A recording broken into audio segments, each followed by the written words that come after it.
Thank you. So, as you said, my name is Sylvain, and I'm going to talk to you about GSM and more exactly how to hack cheap cell phones and make them act as the network. So I'll first start with a short introduction about GSM so that hopefully you can follow the terms and technical stuff that I talk about in the rest of the talk. I will introduce the Calypso architecture, which is present in this phone, and then finally I will dig into how you can hack this phone, even more than it already is. So, what do I want to do? I want this phone, which costs like 20 bucks or something, and have it broadcast its own network so I can, take another phone, scan the network, and register to it, send SMS, hopefully send call, and this kind of thing. Why would I want to do that? Well, several people have proposed use case for it, and honestly, for me, I just wanted to see if it was possible or not. That's pretty much the only reason I did it.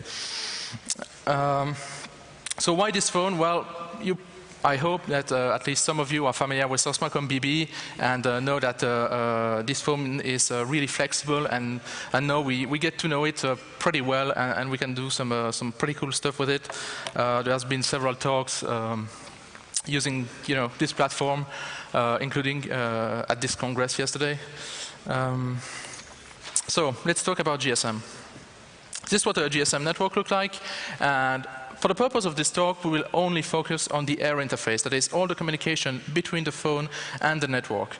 The internal architecture of the network, we don't have to simulate the internal stuff and stuff like that. As long as for the phone we appear as a network, we're good. So if you look at the air interface, this communication over the air, it's of course decomposed into different layers. The higher layer is layer 3. It's itself decomposed into several sub-layers like resource management, mobility management, call management, and it's basically all the higher level logic of the phone. There is the specification reference in case you want to read them. Then just below that you get layer 2, which is the data link layer, which I find is a very boring layer because its primary purpose is just to handle packet retransmission and things like that. There's really nothing interesting about it. And then we get to layer 1, which is the physical layer, and we'll basically handle transmitting L2 packet over the air to the network or to the phones. Itself can be decomposed in 2 parts. The one I would call the channel coding. So basically you take layer 2 packet, you add things like forward error correction, convolutional coding, CRC, things you need when you transmit data over the air and you want the data to be actually received clearly. And the second part is the actual RF part. That is, you take the bits and you somehow modulate them and transmit them to whoever you want to transmit them to. You're probably familiar with the fact that GSM uses different frequency bands depending on where you are in the world. It also uses, within each of these bands, 2 different subbands. This is a system that's called frequency division duplex. That is, all the information that is sent from the phone to the network is on one subband, and all the information which is sent from the network to the phone on a different subband. And you can probably already see why this might be a problem for us. Each of those frequency, each of those pair of frequency actually is attributed a specific number called the RFKIN. So, if I say RFKIN 512, well, it's going to be the downlink on 1505.2 megahertz and the uplink on 1710.2 megahertz. So that's, instead of transmitting an absolute frequency, they just transfer a number. And finally, in the RF transmission, precision is very, very critical. We're talking 0.1 ppm, so that's part per million, and that's for a relaxed specification of specifically for Pico BTS. If you take the macro BTS, so the big cell sites, they have even tighter specification than this. So, what is exactly sent on those frequencies? Well, all the transmission happen in bursts, and there's 4 main types of burst. The first one is called normal burst because it represents pretty much 99% of the traffic. This is the kind of burst you use when you want to transfer actual payload data. The three other types of bursts have very specific functions, which are used, I would say, rarely compared to the normal burst.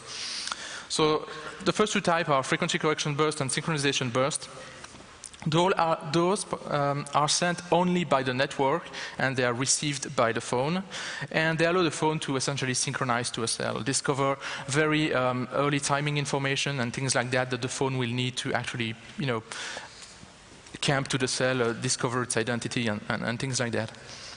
The fourth type of burst is called access burst, and it's used by the phone when it wants to establish a dedicated channel. So usually, when your phone is not doing anything, it's not transmitting, it's basically just receiving broadcast information from the network. At some point, if your phone wants to do something actually useful, it needs to establish a dedicated communication channel with the network, and the first step of that process is using the access burst. And they are very, very special bursts that will be transferred on a shared uplink channel. So those bursts are not just transmitted at random times. GSM is a fully synchronous system that has been described by several people as a TDMA nightmare, because you essentially have TDMA inside TDMA.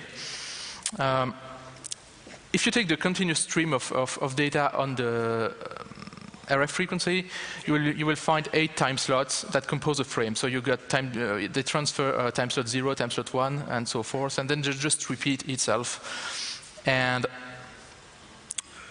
this is the first layer of time domain multiplex, where each time slot is actually completely independent to the other. They represent, each of them represent what's called a physical channel on GSM. Another things that would be useful for later is to know that the time slot on the uplink and downlink band don't happen at the same time. So the time slot 0 for the uplink band actually happens 3 time slots later. And it has been done that way because a phone will only be on one channel at a time, okay? And they wanted to avoid the requirement for a phone to have to transmit and receive at the same time. And so they just shifted them in time so that your phone, when it's communicating with the network, it receives a burst, switch from RX to TX, transmit a burst, then switch from TX to RX, and receive a burst, and so on and so forth. This makes the phones simpler and cheaper. So the second layer of TDMA, I would say, is what's called multiframes. So on each of these physical channels, depending on the frame number, you will have a specific burst that you will find there. So let's say that this is a multiframe, okay?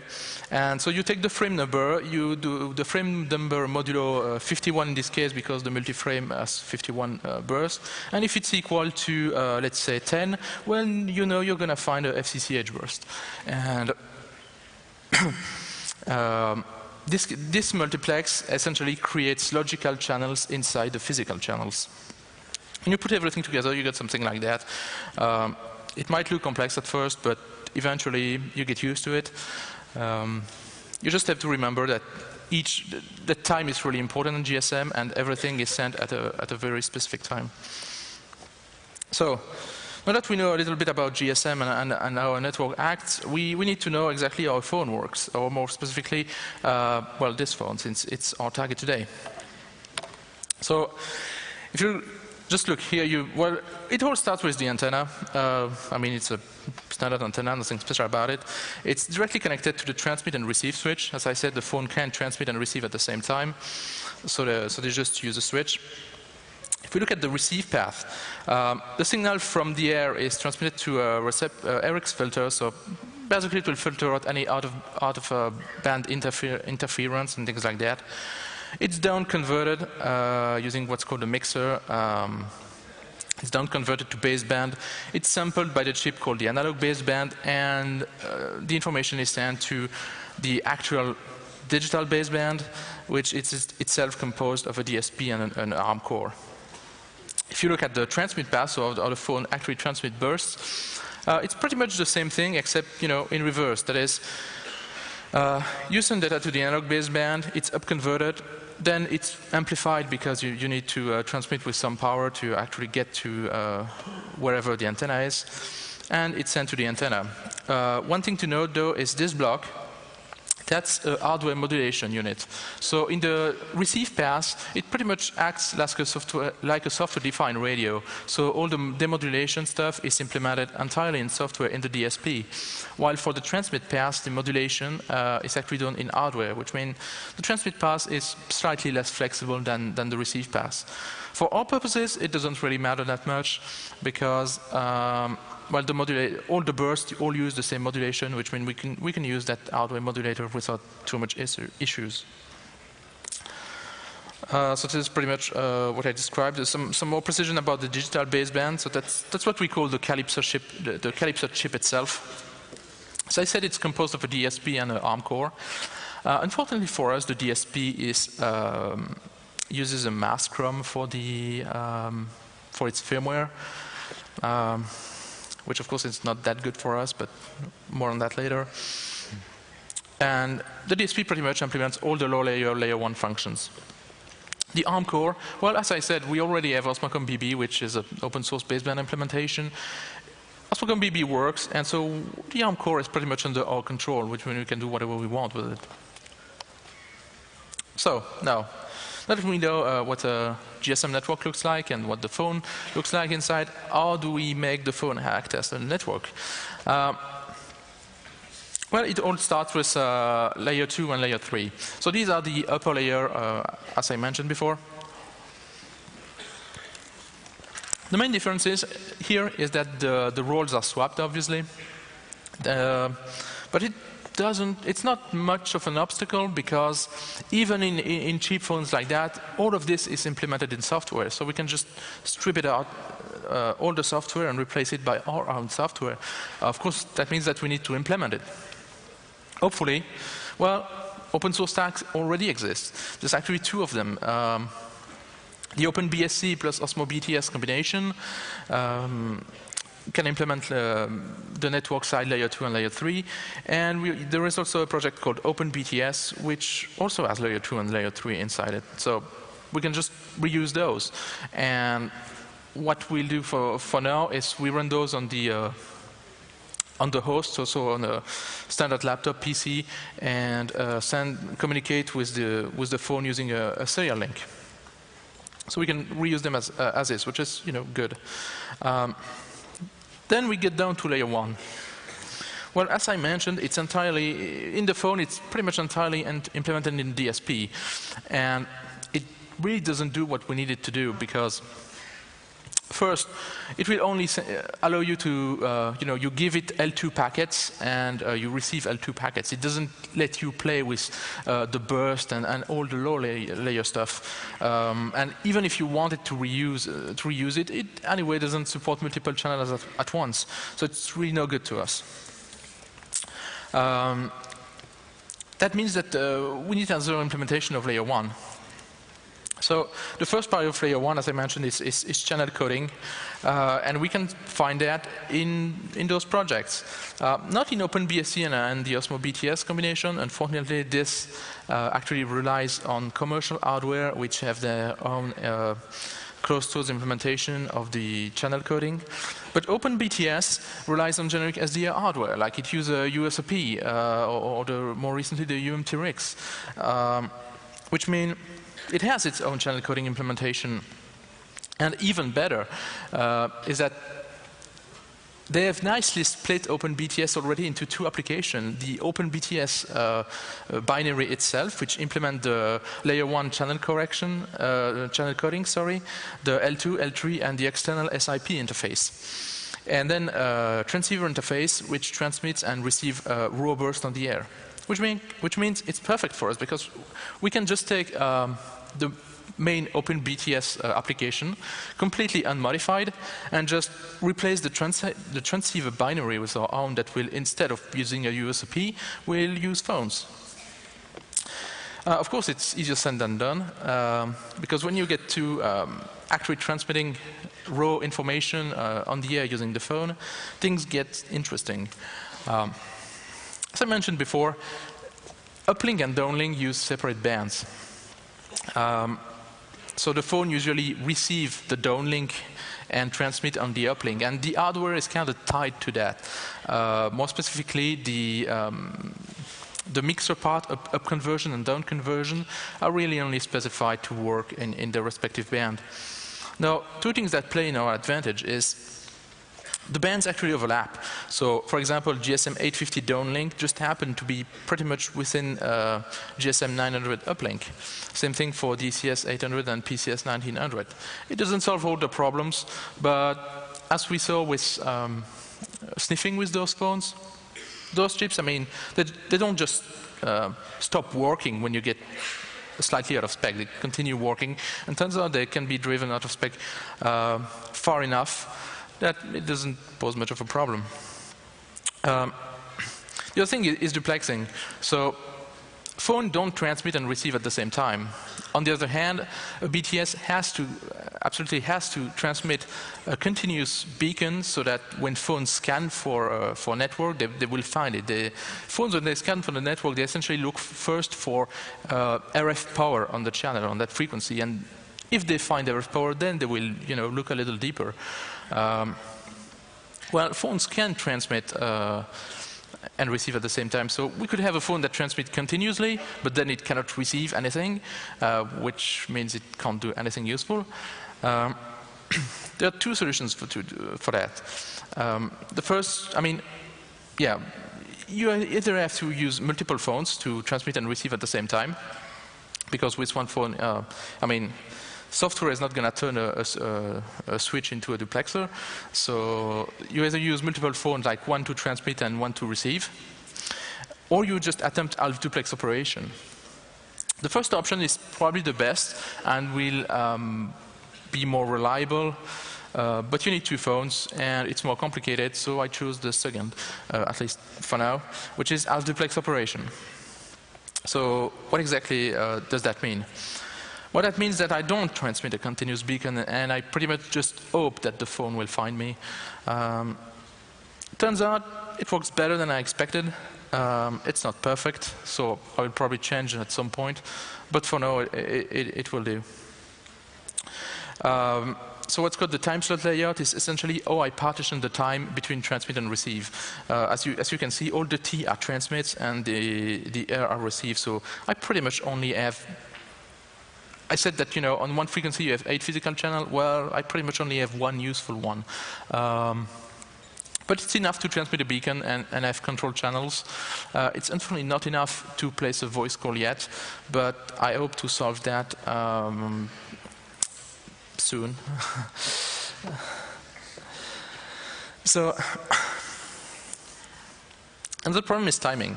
As I said, GSM networks need to be very precise timing-wise. 0.1 ppm. Unfortunately, the crystal that you will find in phones are, cheap crystal. They're like 20 ppm of error. So there is like 2 orders of magnitude in difference in the required precision.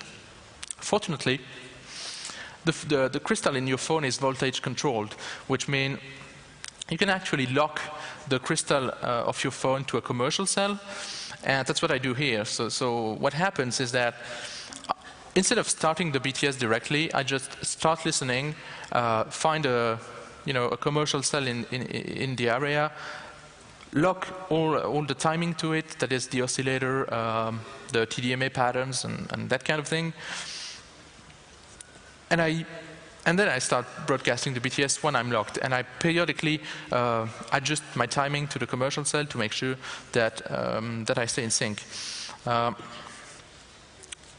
This works actually much better than I expected. The only downside is, well, you need a commercial cell around. You can't just start that BTS in the middle of the desert when there's no coverage, because it won't have a reference cell.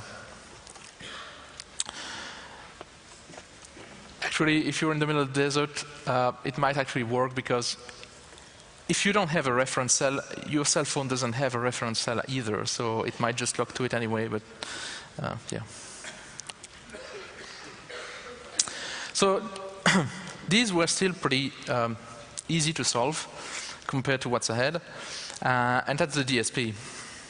The DSP is pretty much the only piece of hardware that has access to the radio interface, so you can't just bypass it, you have to use it. As I said, it's based off mask ROM, which means we can't just flash it with our own firmware. In any case, we certainly don't want to replace the entire firmware because it would be a lot of work to write one. But hopefully the DSP firmware developer, they make bugs. Not on purpose, of course, but and so the DSP has a mechanism to allow to fix those bugs even if it's a mask ROM. Basically, a lot of the functions are just called indirectly using jump tables, and those jump tables are in RAM, and the DSP gives you the opportunity to override those pointers with your own function pointer, and so instead of calling a function in ROM, it will call a function in RAM that you put there, and the DSP will actually execute your code. This patching is done using the bootloader.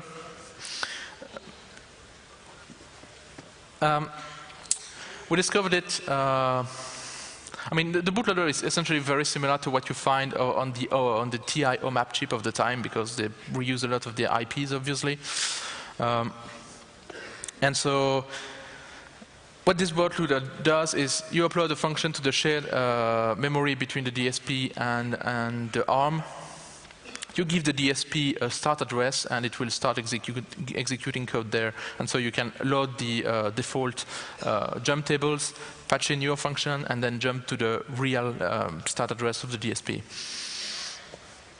Of course, if we want to patch the DSP, we actually have to analyze it first. And if we want to analyze it first, we actually need to dump it first.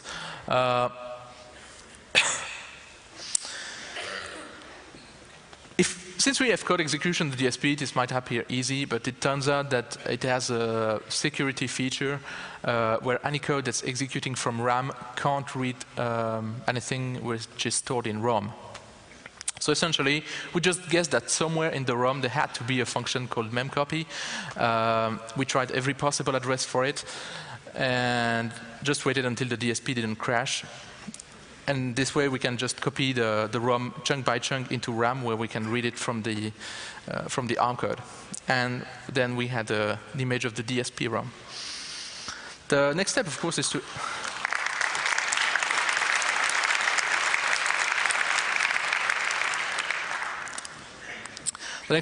to analyze it, because you essentially get it's not that big. It's like 256K, if I remember correctly, but it's binary code. It doesn't have a single string in it, and you don't. I mean, we had the start address, so it's good already.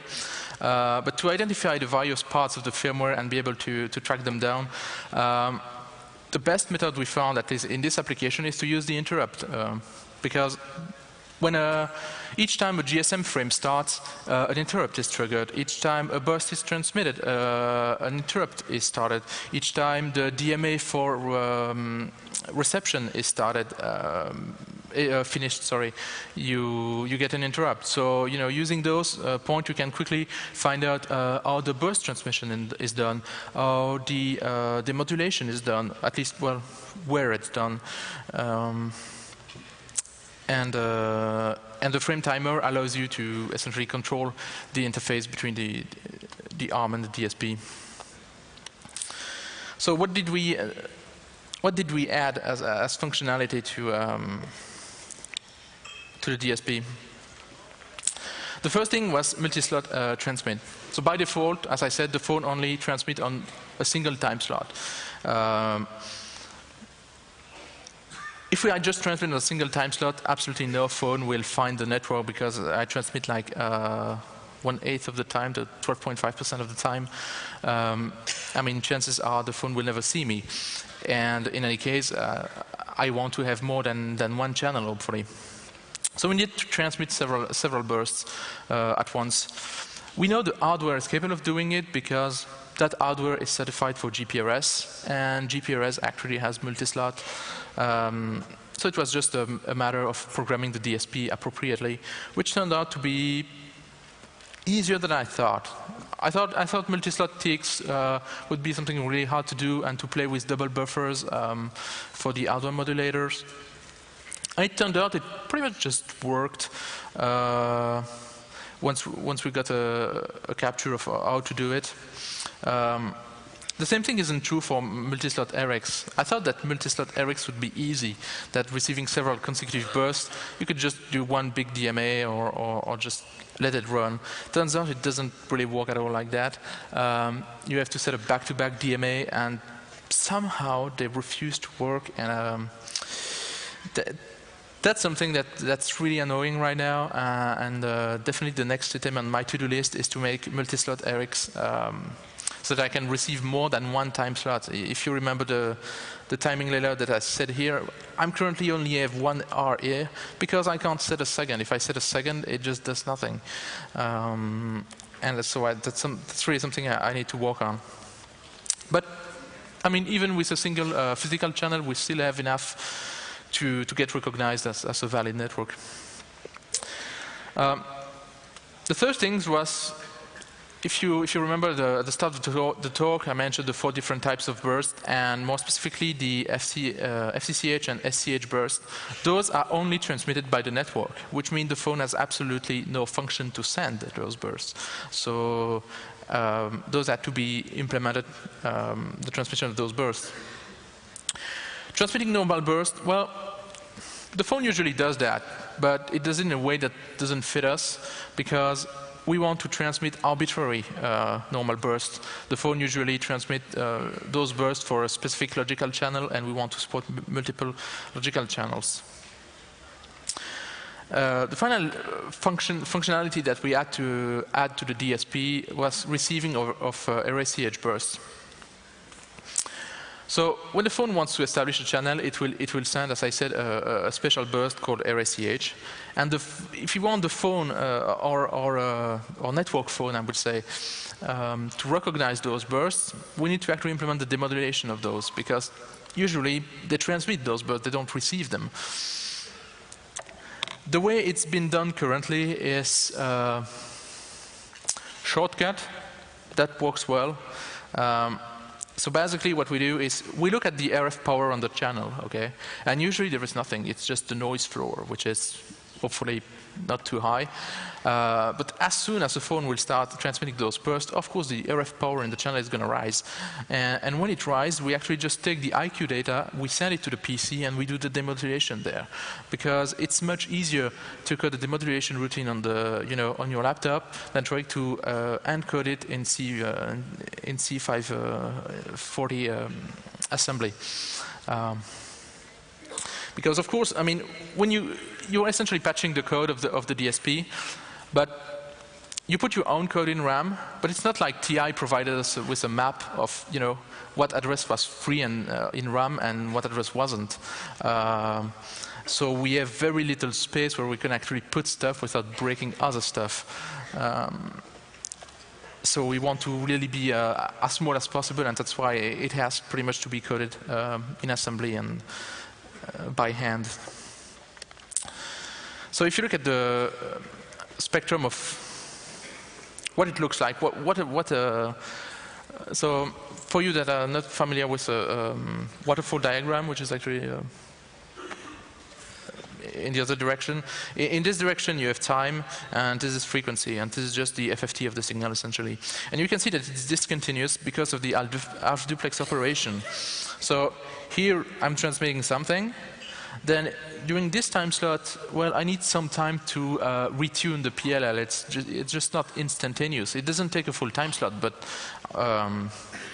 once I've lost the start, I can't use it anyway. Then here in the middle, I receive a burst, which you can't see obviously, but then I retune again to prepare for the next transmission, and then transmit 5 bursts, and this goes on. And you can see these parts, which are zoomed here, they're the frequency correction bursts. They're essentially pure tones in the frequency domain. And I mean, if you were familiar with GSM, you would recognize that this is a BCCH multiframe. So I'm going to try to make it work. Keep in mind that this is a proof of concept. So, wait. How do I put this thing? Oh, right. So essentially what I'm going to do is first connect one of those phones to a serial cable. Any serial cable that works with Osmocom BB will work. There is no real speed requirement, at least for now.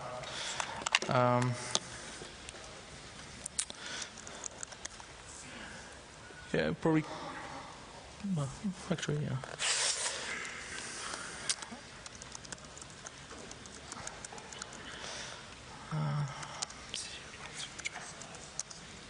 Unfortunately, I have no idea how to do that.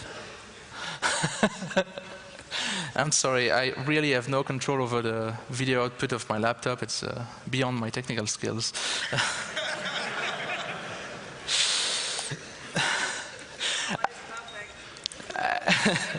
Anyway, you'll see that the text will go so fast that you can't read it anyway. But so what I'm doing here is using Osmocom. That is, I'm loading a new firmware on this phone. So this is the first step to do.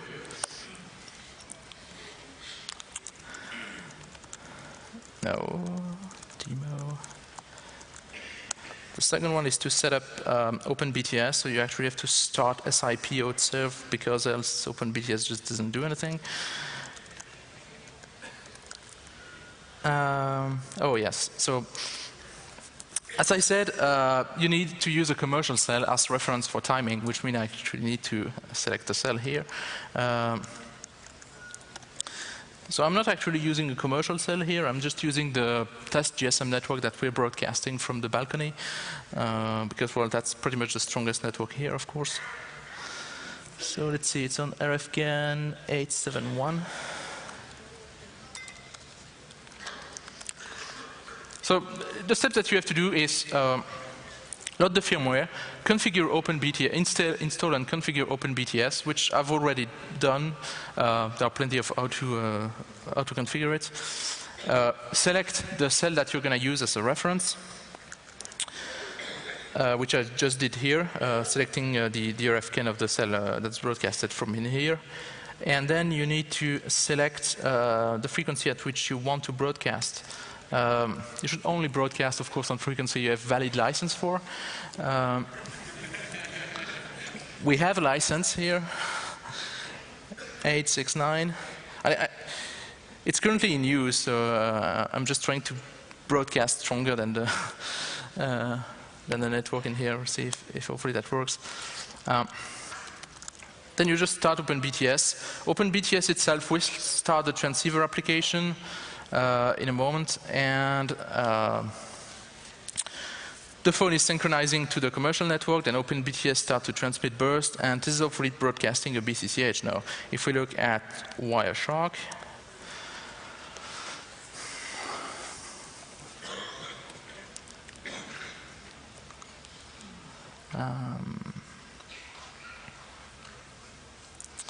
oh right.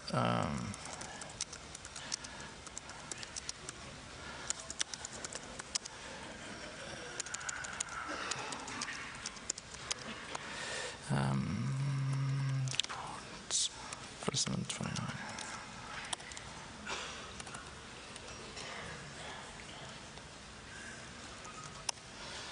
So we can see that it's broadcasting.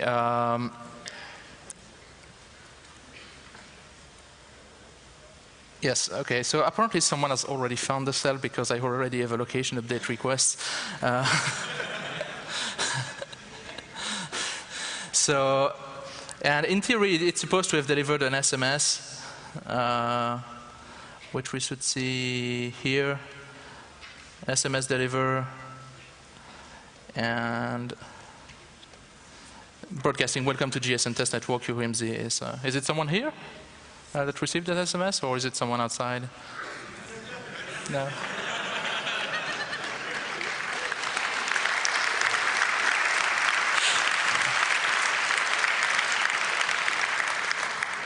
So yes, it works. I mean, if you find sometimes you will have trouble finding the network. Thank you. But if you insist a little, it will eventually work. We're trying to make it more reliable, as I said. Sometimes it can take time. I mean, since the phone just booted up, it will actually, its crystal is going to change temperature in the first, few minutes, and so sometimes you actually have to wait a few minutes. So yeah, you see, there's actually plenty of activity. At some point, it's going to overload the phone. Because when I test it, I'm pretty much alone on the network. Here, there is pretty much every foreign SIM is going to try to register on the network and be refused, but it's still going to use the channel. So yeah, there's a lot of activity. So I'm sure some of you are wondering about the availability of that code.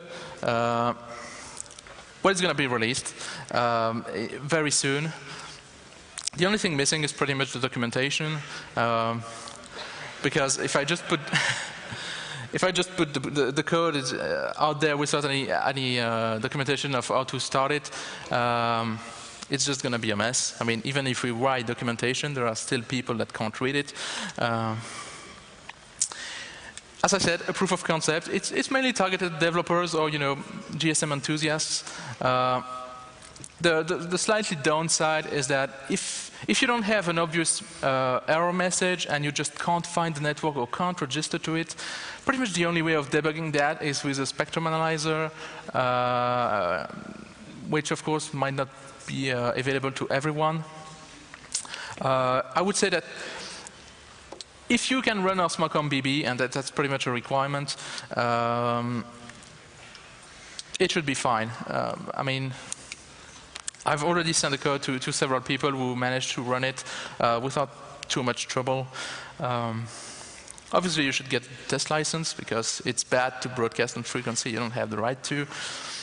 And just, in general, try to use your common sense. And some people might, rely on GSM working in their area for critical stuff.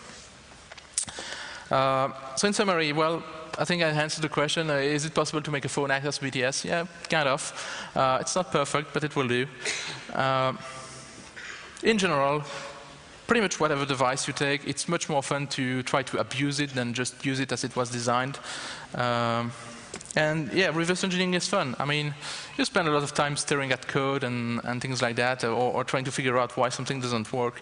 But at the end of the day, when you finally make it work, it's really worth it. Well, at least for me. What's left to do? Well, a lot, of course. One thing that I know somebody is going to start working on this very soon is implement OpenBSC and Osmo BTS interoperability. Improve the reliability, as I said. Try multi-phone operation, see if that actually improves the reliability, because with multi-phone operation, I mean, currently I don't have any voice channels, which is a shame, but with multi-phone operation, I could potentially have a complete cell that has, up to 7 voice channels, which would be pretty great. I took a bunch of shortcuts, especially in things like timing advance and power control. They're really regulation loops in GSM that are used when your subscribers are far away. Here it doesn't matter that much.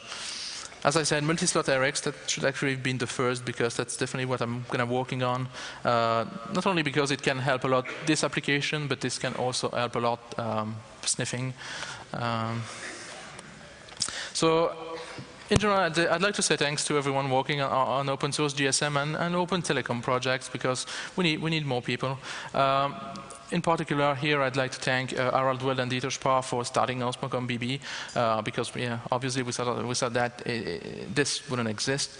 And David Burgess and all his team as Range Networks, well, for publishing and releasing OpenBTS as open source. And of course, the 29C3 organizers for accepting my talk and having me here.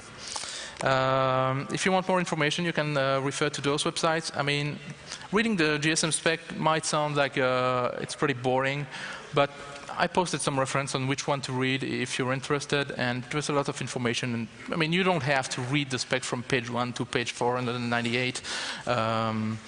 You can just skip a little. And that's it. Thank you for your attention.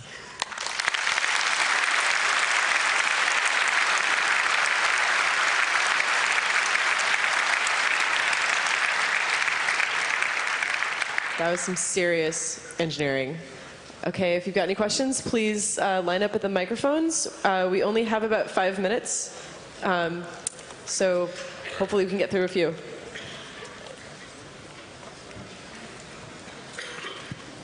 What do you expect in terms of performance out of one or two phones and the software developed as far as you can imagine it now? As performance, do you mean range? Or range, number of clients to be served, all that. Okay, so as I said, right now I only have one physical channel, and half of that is used for the actual beacon channel. So you can only have 4 control channels. To give you an idea, the cell we're running here for the network have 8 control channels. So it's only half. It's not that bad, but it won't serve any voice calls. For that, I really need multi-phone operation. When multi-phone operation is working, I would expect to have at least 6 voice channels on it, so pretty much a full GSM cell. As for range, power regulation isn't really implemented yet, so the power is hard-coded to some fairly low level, but it's obviously not that small since someone here got an SMS that's not in this room. So, does that answer your question? Yeah, pretty much. That sounds like once you get your issues out of the way, it could be yes, it could be really record-breaking low range hardware doing extremely interesting things. Yes, if the two-phone operation work like I think they will work, it will be pretty much like a BTS. Okay. It's not entirely compliant with all the small details of the specification, like spurious emissions or modulation accuracy or things like that, but it's not that far. We have time for 2 more quick questions. Right side. I was wondering, is it a big deal to get a test license? Because I could imagine that, for example, the Bundesnetzagentur is not that willing or used to give away test licenses to private persons. It will highly depend on your country. I have no idea of what institute you. I suppose it's a German. Okay. I know it's possible to get test license in Germany, since we have got one here for like 10 BTS and up to 3 watts. And as to individuals, yes, that might be a problem. I know at least in Belgium, they will pretty much only hand them out to company.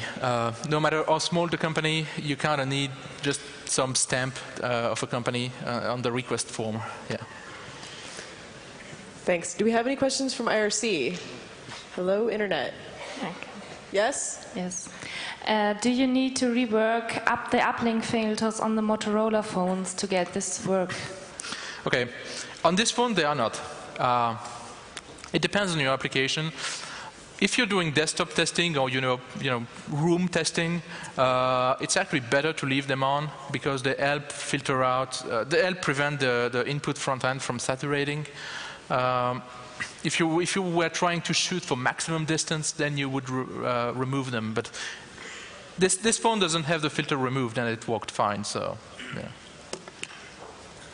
Okay, great. We got time for 1 more. Anyone left?